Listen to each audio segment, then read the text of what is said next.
Pushpa 2 ticket ధరలు అంతగా పెంచారేంటని feel అయ్యే వారికి ఒక చిన్న స్టోరీ చెప్పారు. అంతేకాదు టికెట్ రేటు ఎక్కువ అని ఫీల్ అయ్యే వాళ్ళు పుష్ప 2 సినిమా చూడకండని పిలుపునిచ్చారు. టికెట్ రేట్లు తగ్గిన తర్వాతే చూడమని ఓ కాకా హోటల్ కహాని చెప్పారు.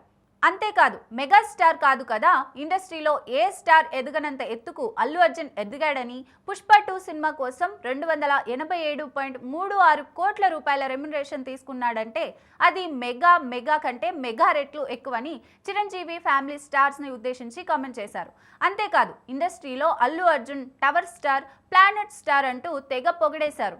ఆర్జీవి సోషల్ మీడియాలో షేర్ చేసిన ఎక్స్ పోస్ట్ పై మెగా ఫ్యాన్స్ బాగా ట్రోల్ చేస్తున్నారు. బన్నీ ఫ్యాన్స్ వర్మ కరెక్ట్ చెప్పారంటూ కామెంట్స్ పెడుతున్నారు. ఫిల్మ్ ఇండస్ట్రీతో పాటు ప్రేక్షకులు ఇప్పుడు పుష్ప 2 సినిమా ఎలా ఉంటుందా అనే ఆసక్తితో ఎదురు చూస్తున్నారు. ఇలాంటి టైంలో controversy director Ram Gopal Varma Pushpa 2 cinema ticket ధరలతో పాటు మెగా ఫ్యామిలీ కంటే అల్లు అర్జున్ చరిష్మా చాలా పెద్దదని చెప్తూ ట్విట్టర్లో ఓ పోస్ట్ పెట్టారు. సినిమాను నిత్యావసర వస్తువు కాదు కదా, టికెట్ అంత ధర ఎందుకు పెట్టాలని కామెంట్ చేసిన వారికి వర్మ తనదైన స్టైల్లో కౌంటర్ ఇచ్చాడు.